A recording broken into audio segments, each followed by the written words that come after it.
سلام тамошобинон ва ҳаводорони телевизиони Тоҷикистон. Инак барномаи таърихӣ ва илмии чеҳраҳои таърих аз телевизиони Тоҷикистон манзури шумо мегардад. Бо шумо ҳастам Фарҳод Каримзода. Мутаваҷҷеҳ бошед ба муҳтавои барнома. 16 декабри соли 2025 президенти ҷумҳурии Тоҷикистон пешвои миллат муҳтарам Эмомалӣ Раҳмон зимини ироаи паём ба Маҷлиси Олии Ҷумҳурии Тоҷикистон бо дарки амиқи аҳамияти масъалаҳои ҳуввияти таърихӣ ва фарҳангӣ ташаббуси таъсиси маркази тамаддуни ориёӣ ва маркази байналмилалии Наврӯзро дар шаҳри Душанбе баён намуданд. Ин иқдом аз лиҳози илмӣ, фарҳангӣ, сиёсӣ ва тамаддунӣ дорои аҳамияти махсус ва хусусияти стратегӣ мебошад. таъсиси чунин марказҳо гувоҳи равшани таваҷҷӯҳи пайвастаи роҳбарияти давлат ба эҳё, ҳифз ва бозшиносии мероси гаронбаҳои таърихиву фарҳангии миллати тоҷик ва халқҳои ориётабор аст. Ин ташаббус на танҳо идомаи сиёсати фарҳангпарварона ва тамаддунсозонаи давлату ҳукумат ба шумор меравад, балки ҳамзамон посухи саривақтӣ ба талаботи ҷомеаи муосир дар самти таҳкими худшиносии миллӣ, баланд бардоштани ифтихори таърихӣ ва муаррифии ҷойгоҳи шоистаи Тоҷикистон дар низоми тамаддуни ҷаҳонӣ мебошад. Марказҳои мазкур метавонанд ба ҳайси пойгоҳи муҳими илмӣ ва фарҳангӣ хизмат намуда, ба омӯзиш, тарғиб ва муаррифии тамаддуни ориёӣ ва суннатҳои Наврӯз ҳамчун арзишҳои умумии башарӣ дар сатҳи миллӣ ва байналмилалӣ саҳми назарат гузоранд. роҳбари давлат дар ин муддат як силсила асарҳои таърихӣ эҷод карданд, ки ба ҳамагон маълуманд. Ба воситаи асарҳои илмии худ ба монанди Тоҷикон дар оинаи таърих, Азориён то Сомониён дар 3 ҷилд, Ориёиҳо ва шинохти тамаддуни ориёӣ, Нигоҳи ба таърих ва тамаддуни ориёӣ, Забони миллат, Ҳастии миллат ва Чеҳраҳои мондагор тавонист ки саҳми бузурги хешро дар рушди илми таърихи аҳди бостони халқи тоҷик ба хусус ориёншиносӣ гузорад. Пешвои миллат бедор намудани хотираи таърихиро дар таҳкими ҳисси миллии шаҳрвандон ва хоса ҷавонон бисёр муҳим арзёбӣ карданд. Бунёди 150 иншооти соҳаи фарҳанг, ҷараёни гирифтани бинои театри миллӣ, эҳдои 3 миллиону 200 ҳазор нусха китоби тоҷикони Бобоҷон Ғафуров ва шоҳномаи Абулқосим Фирдавсӣ, ба феҳристи мероси ҷаҳонии ЮНЕСКО ворид гардидани 11 ёдгории мероси фарҳангии Хутали қадим, қабул гардидани қатънома ҷиҳати эътирофи шаҳри Панҷакент ҳамчун шаҳри ҷаҳонии ҳунарҳои дастӣ барои сӯзанидӯзӣ, бузургдошти 1050-солагии Робияи Балхӣ ва як силсила тадбирҳои фарҳангӣ ки пешвои миллат ном бурданд, аз мавзӯъҳои хоси фарҳангии паём ба шумор мерафтанд. Пешвои миллат ҳамеша пешоҳанги ибтикороту ташаббусҳои ватандӯстона дар бахши арзгузорӣ ба шахсиятҳои бузург ва рӯйдодҳои таърихиву фарҳангӣ ҳастанд. Роҳбари давлат дар поёми гузаштаи хеш ба ҳукумати мамлакат ва ба мақомоти иҷроияи ҳокимияти давлатии шаҳри Душанбе ҷиҳати дар пойтахти кишвар шаҳри Душанбе бунёд намудани конун, яъне маркази тамаддуни ориёӣ дастуру супоришо доданд. Инчунин ба дарназардошти фалсафаю ҳикмати ҷовидонаи Наврӯз, суннату анъанаҳои башардӯстонаи он ва истифодаи онҳо дар тарбияи наслҳои оянда дар шаҳри Душанбе супорида шуданд, ки маркази байналмилалии Наврӯз бунёд карда шавад. Дар барнома иштирок доранд Қаҳор Расулён, доктори илмҳои таърих, профессор; Шарифзода Ҷамолиддин, доктори илмҳои таърих; Бародзода Нигина Барод, номзади илмҳои таърих; Беҳрӯзи Забеҳуллоҳ, мудири шуъбаи адабиёти муосири Институти забон ва адабиёти ба номи Абу Абдуллоҳи Рӯдакӣ. Ҳадаф аз таъсиси конун ва ё маркази тамаддуни ориёӣ дар чист? яке аз самтҳои асосии мактаби давлатдории пешвои миллатро ин ҳифз ва гиромидошту эҳёи арзишҳои таърихӣ ва фарҳангии халқи тоҷик фаро мегирад. сарвари давлат аз рӯзҳои нахуст ҷиҳати баландбардоштани худшиносии миллӣ, худогоҳии миллӣ ва ҳифзи асолати миллӣ дар робита ба ин таҳкими истиқлоли давлатӣ ва ваҳдати миллӣ як қатор чорабиниҳоро дар амал татбиқ намуданд, ки ҷиҳати эҳёи арзишҳои миллӣ, таърихи миллат ва асолати миллӣ то имрӯз мусоидат намуда истодааст. ва чӣ хеле ки мо шумо аз паёми имсолаи сарвари давлат ба мақоми олии қонунгузор аз 16 декабри соли 2025 медонем, сарвари давлат дар баробари дигар самтҳои афзалиятноки давлатӣ пеш аз ҳама арзгузорӣ ба арзишҳои таърихӣ ва эҳёи ҷашну маросимҳои ниёгон, эҳёи саҳифаҳои мубрами таърихи халқи тоҷик дастур доданд, ки дар маркази шаҳри душанбе дар маркази тоҷикони ҷаҳон, яъне қалби тоҷикони ҷаҳон, маркази қонун ва ё тамаддуни байналмилалии ориёӣ ташкил карда шавад ва ҳамчунин дар ин радиф маркази байналмилалии наврӯз низ бояд ташкил карда шавад, ки албатта яке аз нишонаҳои арҷгузорӣ ба таърих, тамаддун ва фарҳанги аҳди бостонии халқи тоҷик аз ҷониби сарвари давлат дар замони муосир, ки замони бархурди тамаддунҳо, замони ба қавли дигар гуфтугӯи фарҳангҳо аст, маҳсуб меёбад.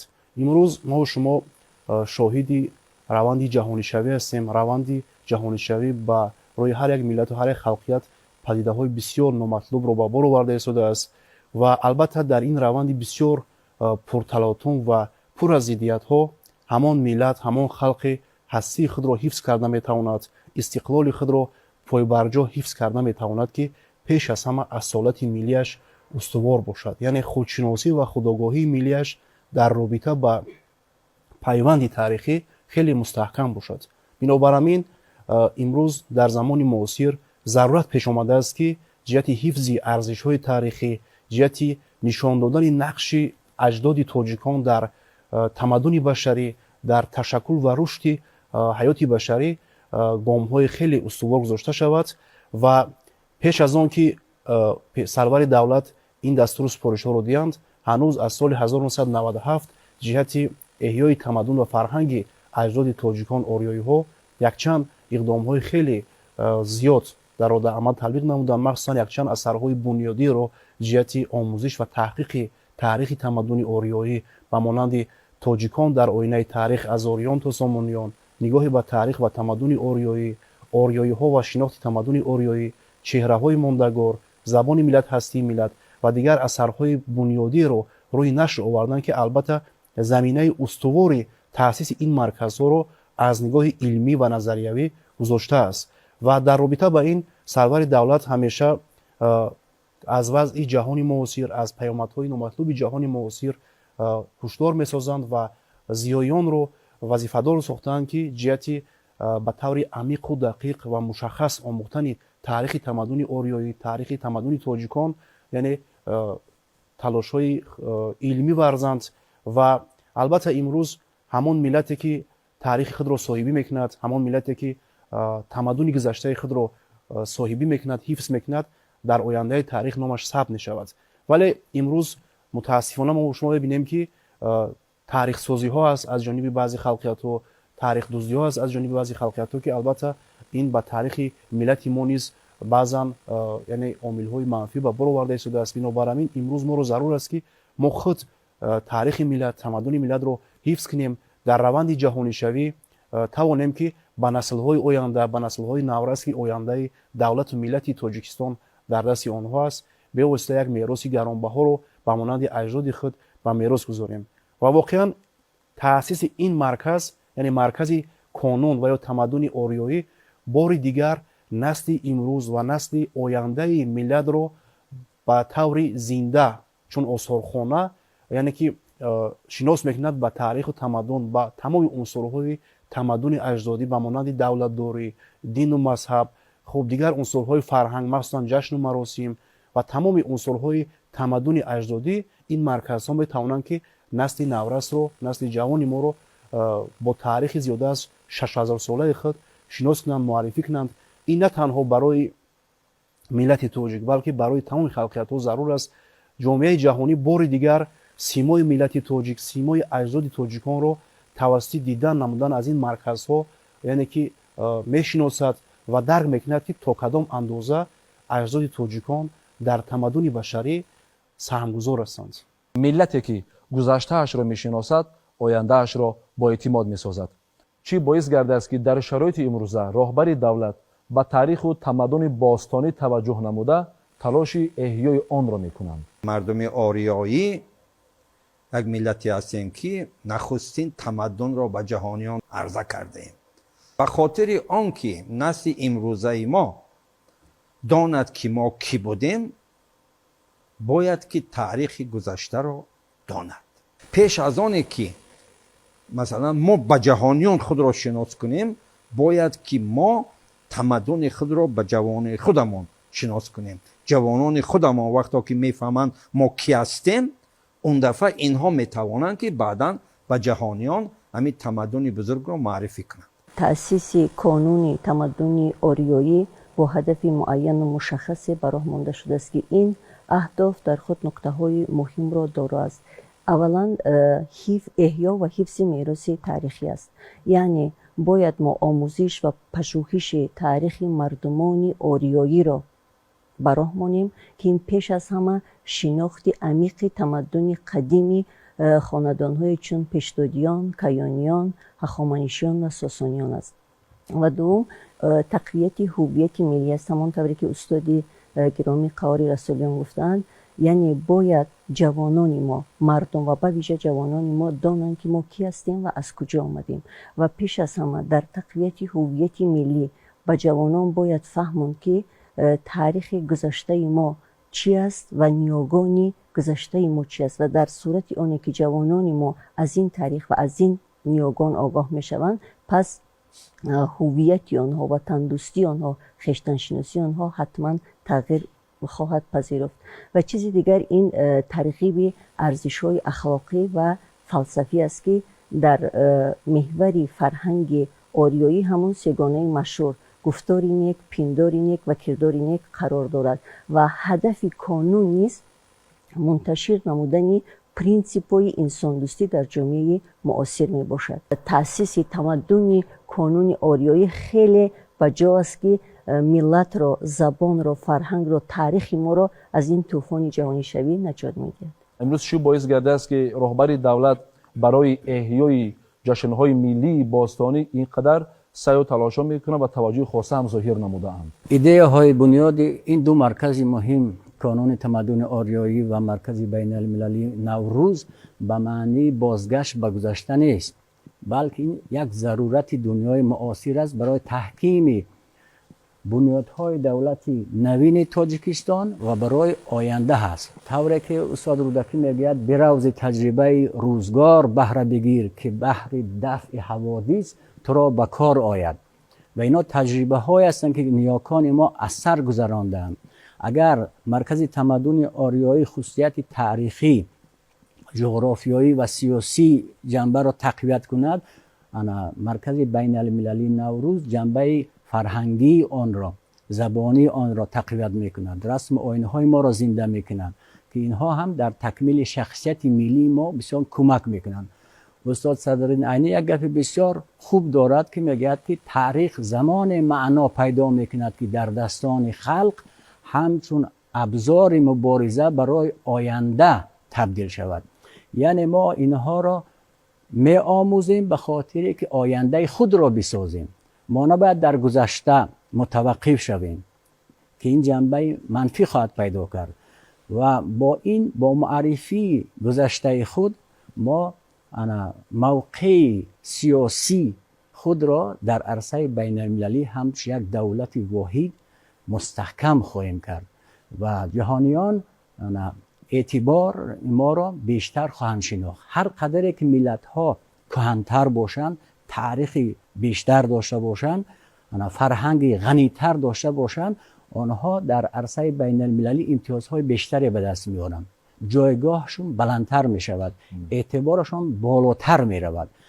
همین رسالت اکنون در زمان تشکیل دولت نوین تاجیکستان در عصر 21 بر ذمه ما افتاده است که پیشوای معظم ملت به درستی این نقطه ها را درک کرده و خواستار احیای همین عنصرهای هویت ساز و زندگی ساز برای مردم تاجیک و ساکنانی که در تاجیکستان زندگی میکنند شده است و این بسیار اقدام مهمی تاریخی و سیاسی محسوب می شود. چطور از سرچشمه‌های تاریخی، سالنامه‌های یونانی و حتی از اثرهای علمی تاریخی مورخان وطنی از آن جمله علامه باباجان غفورов آگاه هستیم؟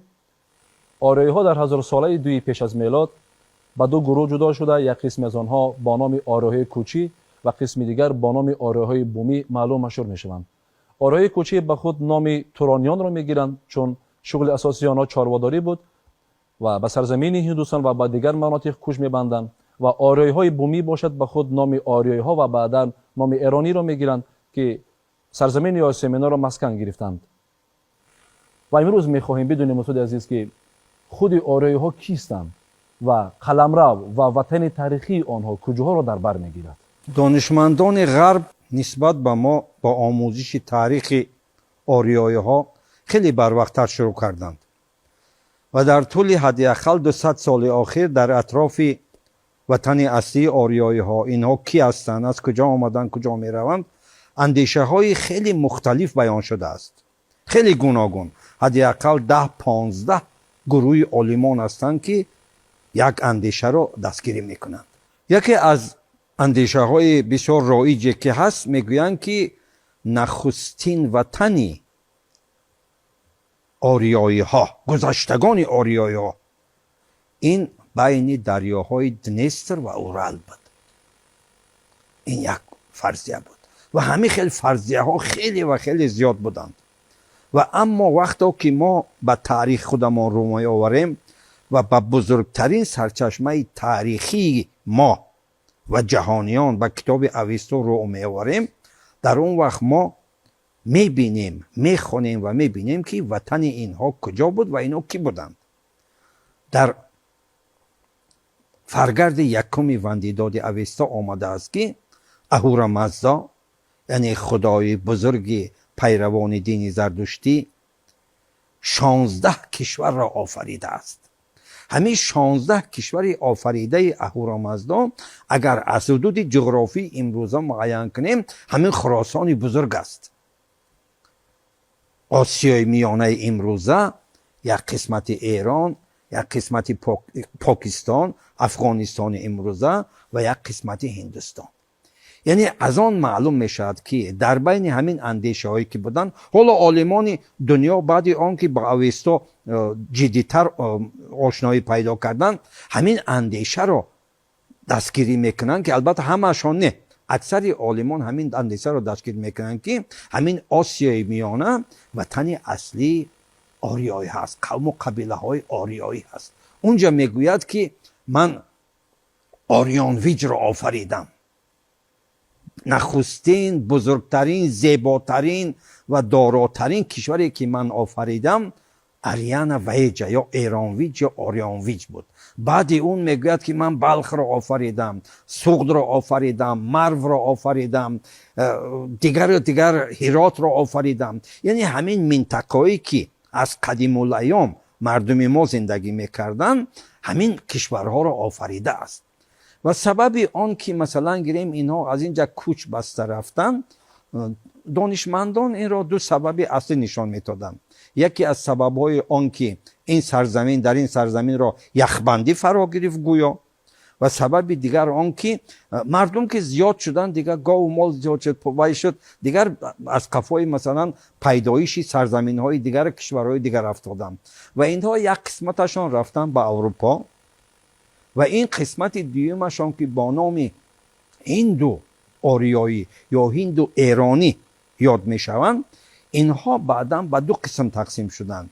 یک قسمشان رفتن به دره سیند که ما هندی امروزه هست مثلا گیریم، یک قسمتشان رفتن به حدود ایران امروزه و قسمت اصلیشان در همینجا باقی ماندن که این همین ما و شما که در همینجا هستیم، همون قسمت باقی مانده آریایی هستند که در وطن اصلی و بابایی خود، ازلی خود ما در همینجا زندگی میکنیم. آریایی ها با آسیای مرکزی، یعنی به حدود خراسان بزرگ، از هیچ کجا نآمدند. اینا در نیمه دویم هزار ساله دی تامینو دلکای در اینجا با تمدن، با عنصرهای فرهنگی خود اساس گذاشتند. مثلا نشانه اساسی همین سرزم است. سرزم باستانی یکی از نشانه های اساسی نخستی شهر است. نخستی شهر در منطقه و عموما در بیرون از منطقه است که محصول تمدن آریایی است. تمدن همون سطح عالی رشد حیات اقتصادی، اجتماعی و فرهنگی جامعه است.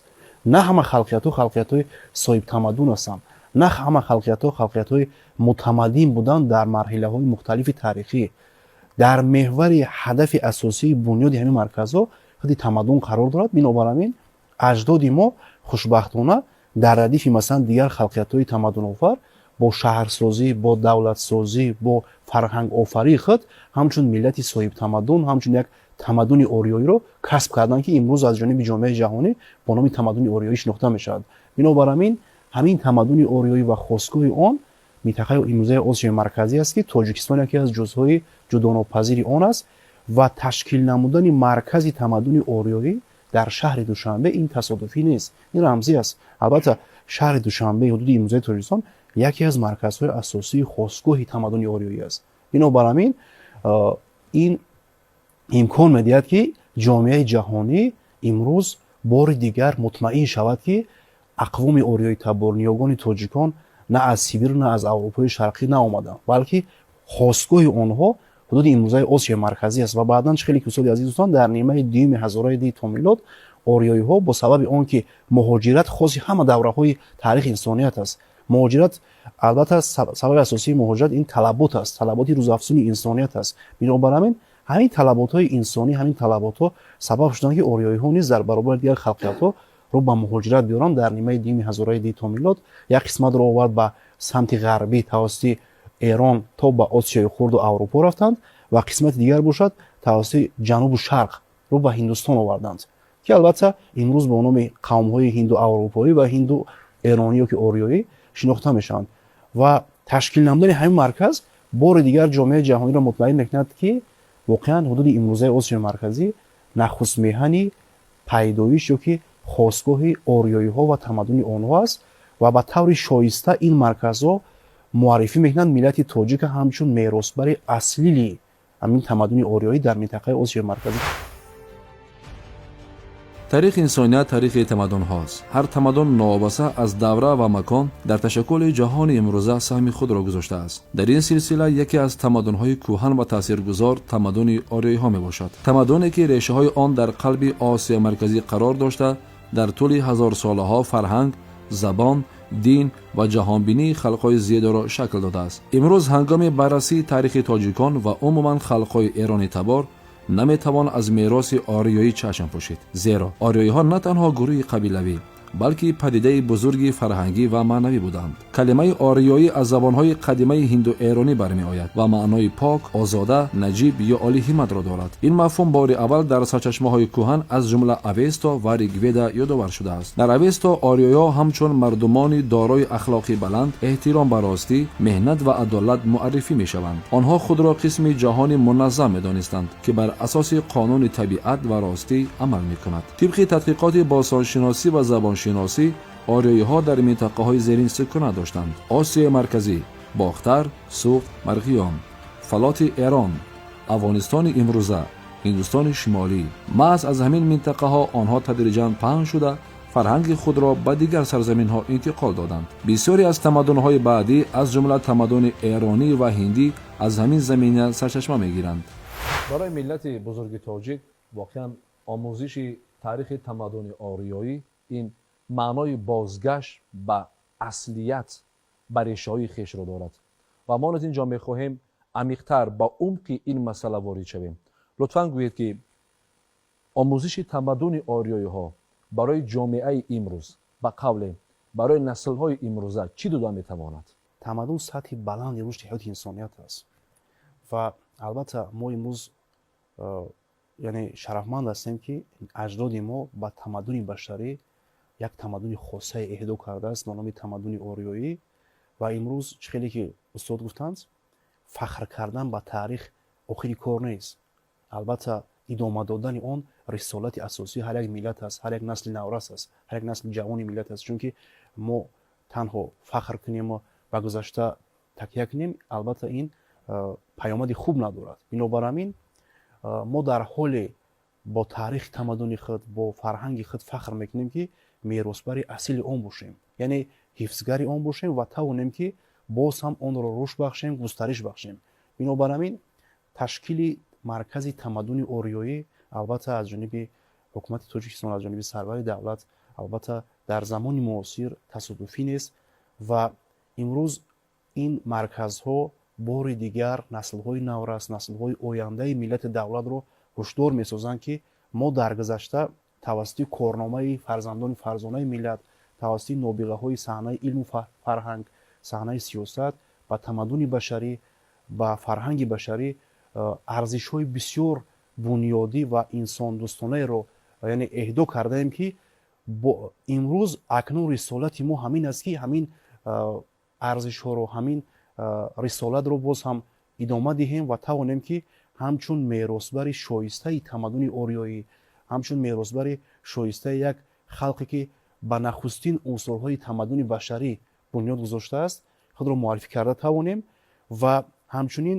дар радифи ин ҳимоят кунем аз арзишҳои фарҳангӣ ба монанди забон, ҷашну маросимҳо, унсурҳои хосае, ки моро ҳамчун миллати тоҷик, ҳамчун миллати алоҳида муаррифӣ мекунад, ба онҳоро ҳифз карда тавонем ва дар оянда тавонем, ки баҳри ҳастии миллат, баҳри ҳастии давлат, чун гузаштагони худ, ки новобаста аз воридшавӣ садҳо аҷнабиён ин арзишҳоро ҳифз карданд, ба мо интиқол доданд, мо ин арзишҳоро ҳифз карда тавонем ва кафолат диҳем, ки дар оянда истиқлоли миллии мо, истиқлоли давлатии мо пойдору пойбарҷо боқӣ монад. Чун вақте ки мо ба забони миллиямон, ба арзишҳои миллиимон арҷгузор нестем, истиқлоли давлатии мо, ваҳдати миллии мо зери хавфу хатар мемонад, яъне ҳастии мо зери хавфу хатар мемонад. Бинобар ҳамин имрӯз зарурат ба миён омадааст дар ин муҳити бисёр пуртазод, дар ин давраи бисёр мураккаб, дар ин марҳилаи бисёр мушкили давлатсозӣ имрӯз зарурат ба миён омадааст, ки мо арҷгузор бошем ба тамаддун, фарҳанги ниёгони худ ва ҳамин рисолатро идома диҳем, то ин ки ҳамон хатогиҳою каҷавиҳои таърих дар оянда боз такрор нашавад. дар ҳошияи каломҳои пурбори шумо садиз мехостам як нукоти бисёр муҳими дигареро инҷо зикр намоям. Воқеан кушода шудани биноҳои таърихиву фарҳангӣ барои ҷомеа, махсусан барои қишри асосии он ҷавонон метавонад як воситаи муҳиме бошад, ки ҷавонон тавассути он асли таърихии худро дарк мекунанд. ба таърихи бебаҳои абарқудрати миллати тоҷик бозам зиёдтар эҳтиром мегузоранд. аз мероси ғании фарҳангӣ метавонанд, ки ифтихори камоле дошта бошанд. ҳамчунин худогоҳӣ ва худшиносии қавии ҷавонон барқарор мегардад ва ниҳоятан як ҷомеаи бисёр ҳам мутамаддини устувор пойдор хоҳад монд. фаъолияти конун ва ё маркази тамаддуни ориёӣ бояд чӣ гуна ба роҳ монда шавад, яъне дар асоси кадом принсипҳо фаъолияташро ба роҳ монад?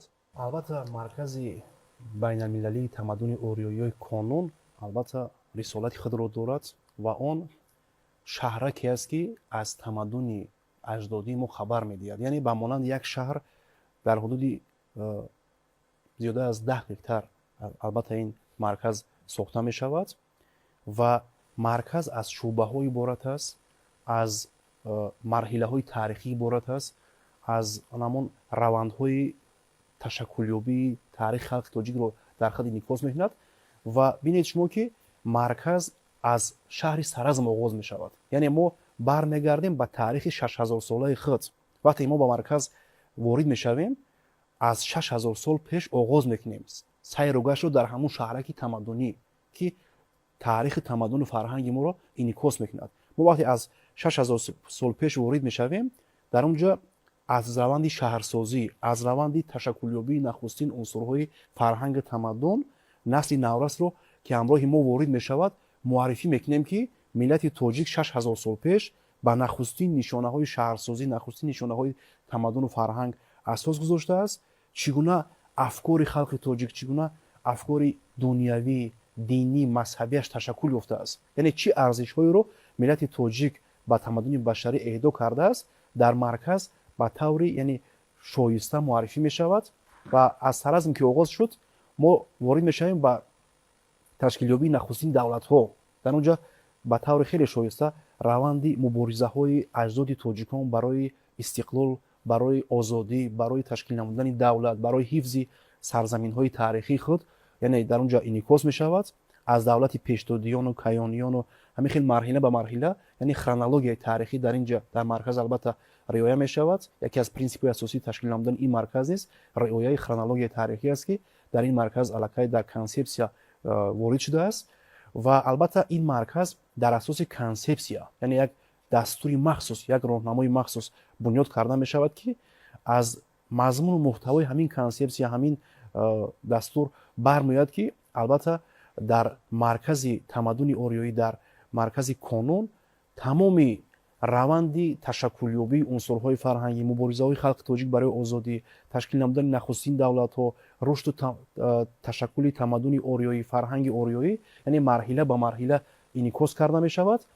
ва яъне вақте ки насли наврас ба ин марказ ворид мешавад, ба як ҷаҳони дигар ворид мешавад, аз наздик мебинад. имрӯз мо агар ба насли ҷавон наврас ҳазорҳо ҷилд китоб диҳем, то он дараҷае ки донишу фаҳмишаш аз дидани ин марказ баланд мешавад, то ин дараҷа аз китобҳо намешавад. чунки ин марҳилае ки мо қарор дорем марҳилаи илму технология аст. марҳилае ҳаст ки дигар майли китобхониву майли ҳазорҳо ҷилд китоб хондан дар миёни масалан ҷавонон имрӯз қариб ки вуҷуд надорад. фақат ҷавон ба чизе ки мебинад ба ҳамон чиз бештар майлу рағбат мекунад, ба ҳамон чиз бовар мекунад. бинобар ҳамин дар маркази тамаддуни ориёӣ бо истифода аз технологияи муосир, бо истифода аз техникаи муосир, махсусан зеҳни сунъӣ ва дигар омилҳои асосие ки нишондиҳандаи асосии пешрафти илму технология ҳастанд, дар ин марказ истифода мешавад.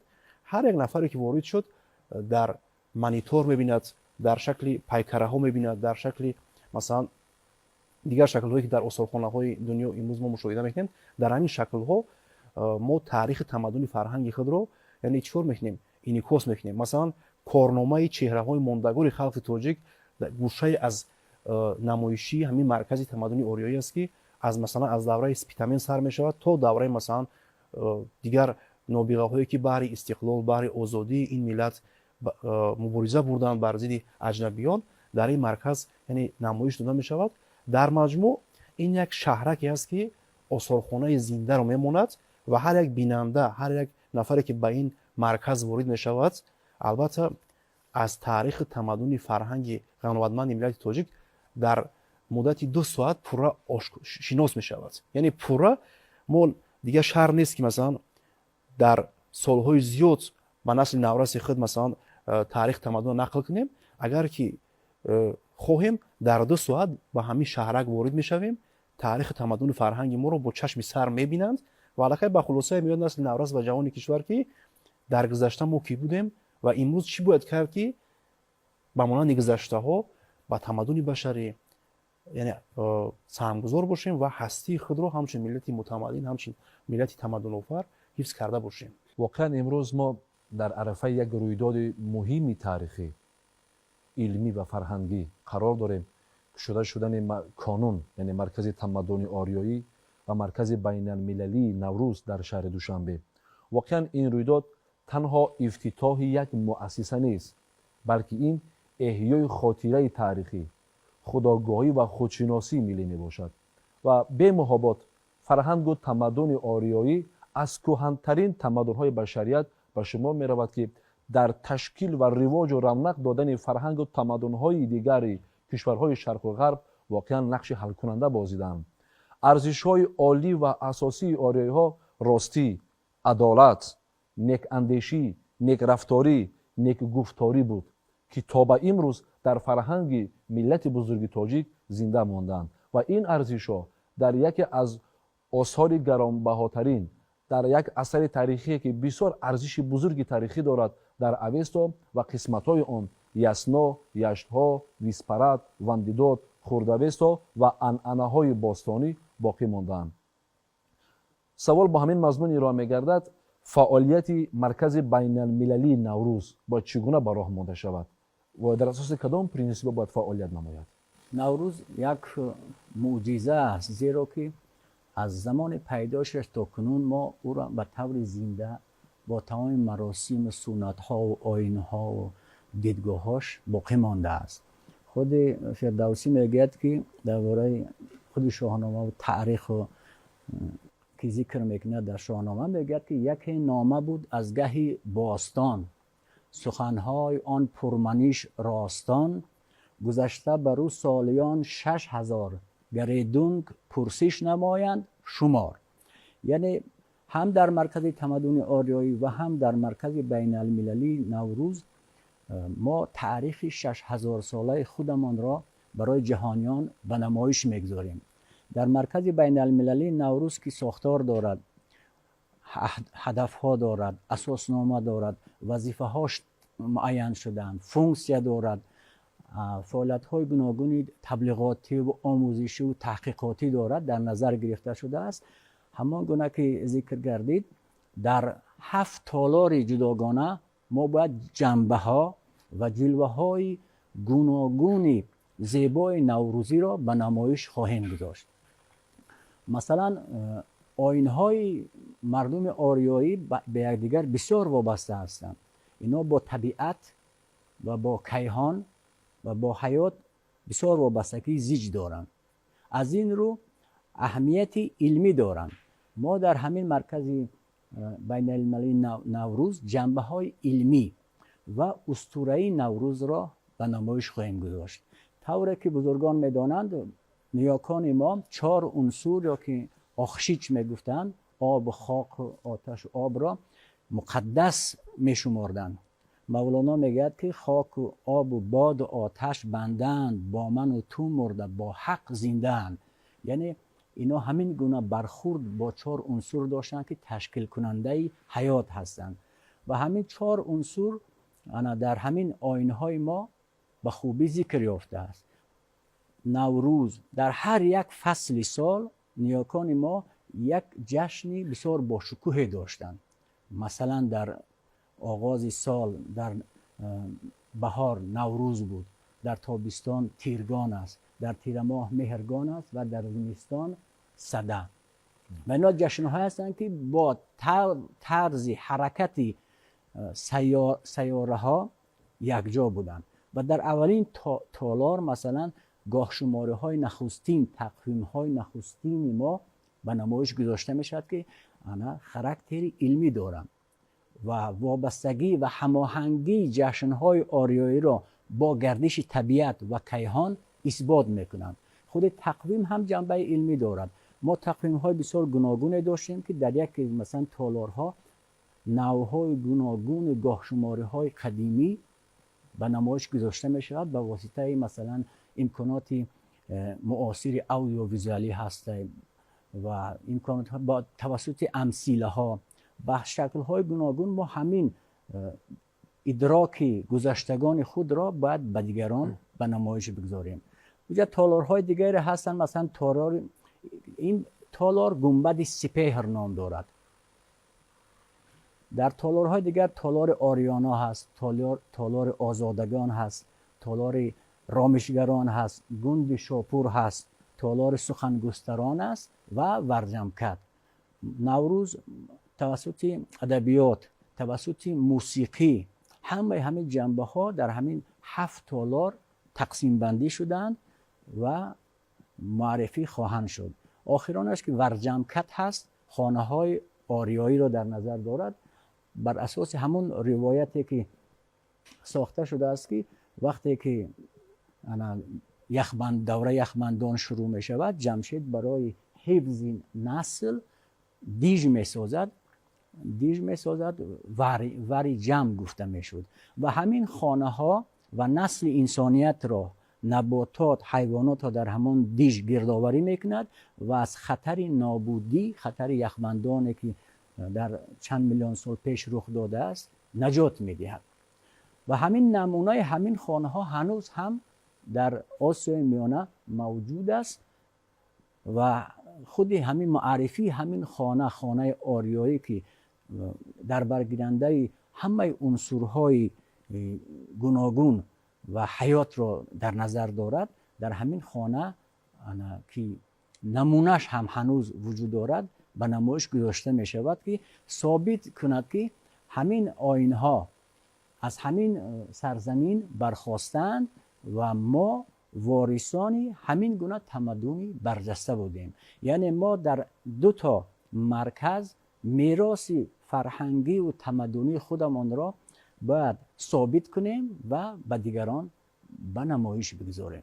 در زمان جهانی شوی که روندهای همگونسازی فرهنگی شدت گرفتند، نگهداری و شناخت هویت تاریخی وظیفه نهایت مهم است و اینجا مرکز تمدن آریایی و مرکز بین المللی نوروز می توانند همچون یک سپری با اعتماد معنوی خدمت کنند، سپری که واقعا جامعه را از خود بیگانگی، از تقلید کورکورانه، پیروی نمودن به هر گونه عرف و عادت و عنعنه ها و سنت هایی که از فرهنگ نیاگان آریایی ها بیگانند میتواند که حفظ کند. به نظر شما در کانون و یا مرکز تمدن آریایی کیها را جلب نمودن لازم است که کار آن در آینده ثمره بخش گردد؟ پیش از همه باید گفت که کانون تمدن آریایی این نباید یک نهادی رسمی باشد، بلکه این باید به یک نبض جامعه تبدیل یابد که در آن هم عالمان، هم دانشمندان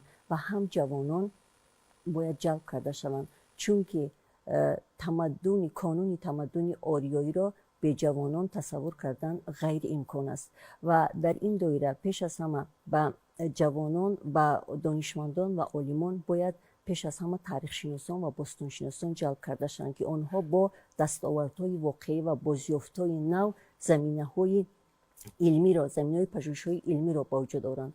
دوم این زبان شناسان که آنها درباره زبان‌های قدیمی آریایی، زبان‌های سوختی، باختری، پهلوی اینها تحقیقات گذرانند و بعداً اوستا شناسان و فیلولوگ‌ها که آنها متن‌های قدیمی آریایی و تقویت زبان تاجیکی را فراهمانند و در برابر این باید هیئت هنرمندان و اهل فرهنگ نیز به این کانون جلب کرده شود. در برابر این پیش از همه شاعران، نویسندگان، ادیبان که اینها می توانند نیز با گفتار زیبای خود تمدن آریایی را معرفی کنند و در نوبت دیگر تهیه‌گران کینوستودیوها که اینها نیز می توانند توسط نمایش دادن فیلم ها این تمدن را معرفی کنند و مهم است که ما گفتیم باید به این کانون جوانان جلب کرده شوند، باید واقعا هم جوانان فعال و نوجو جلب کرده شوند که آنها امروز که زمان تکنیک و تکنولوژی معاصر است، آنها توسط سامانه ها، توسط برنامه های اجتماعی توانند که این تمدن را به جهانیان معرفی کنند و مهم از همه در برابر این قشرهای جامعه که باید به این کانون جلب شوند، باید سرپرستان و سرمایه‌داران ما نیز به این کانون جلب شوند، چون که برای نشر کتاب‌های ارزشمند علمی مثلا چون کتاب تاجیکان، کتاب اوستا و دیگر آثار نادر علمی کمک مالیوی آنها حتما باید رسانیده شد و گمان میکنم که پیش از همه همون سرپرستان و سرمایه‌دارانی که آنها از هویت ملی آگاه هستند و به آن اهمیت میدهند باید که به این جلب کرده شوند. در این صورت میتواند که کانون تمدن آریایی به یک مخزن زنده تمدن ساز تبدیل یابد. ساختار در مرکز بین المللی نوروز هم در نظر گرفته شده است که هم ساختار اداری دارد. برای این مرکز فعالیت‌های فرهنگی و تبلیغاتی، فعالیت علمی و آموزشی، فعالیت دیجیتالی و رسانه‌ای، فعالیت بین المللی در نظر گرفته شده است و همچنین در مرکز تالار گوند شاپور باید بانک اطلاعاتی تأسیس داده شود الکترونیک. تمام موادی که از گذشته تا امروز، تحقیقاتی که در سراسر دنیا درباره نوروز انجام شده است باید جمع آوری گردد و بعد تالارای دارد که محققان از هر کجای دنیا که خواستند درباره موضوع نوروز یا فرهنگ تاجیک کار علمی و رساله ایجاد کنند، از همین مرکز میآیند استفاده میکنند، از بانک اطلاعاتی استفاده میکنند. دوم خصوصیتش این است که در 7 تالار که گفتیم تشکیل می شود، محققان همه جلوه های و جنبه های گوناگون نوروز را به طور دیداری می بینند و بعد کارهای برای کار تحقیقاتیشون این کمک خواهد کرد. بغیر از 7 تالار که ما داریم در فضای باز 7 تا بخش دیگر هست که اون هم نوروزی است. خوراک‌های نوروزی، هنرهای نوروزی، رسته پیشاوران یا اینکه ورزش‌های نوروزی مخصوصی گذشته هستند. همه اینها در بخش‌های زنده در باغ کلان که در محوطه همان تالار تشکیل کرده می شود، اینها هم امکاناتی به نمایش گذاشته داده می شود. همچنین فروشگاه محصولات و مصنوعات هنرهای نوروزی هم معاصر تشکیل کرده می شود. یعنی این مرکز همچنین بغیر از اینکه مرکز تحقیقاتی و پژوهشی باشد به یک مرکز سیاحی و گردشگری بین المللی و جذاب باید تبدیل شود که عایدات و درآمدهای نیز برای خود داشته باشد. یعنی فعالیت مرکز بسیار وسیع در نظر گرفته شده است و ما امیدواریم که بعد تشکیل این مرکز میتواند که به مرکز توجهی، یک مرکز شکوهمند فرهنگی و علمی تبدیل یابد. اینک تماشابینان عزیز میرسیم به فرجام برنامه تاریخی و علمی چهره‌های تاریخ. تا برنامه‌های بعدی، سلامت و پیروز باشید.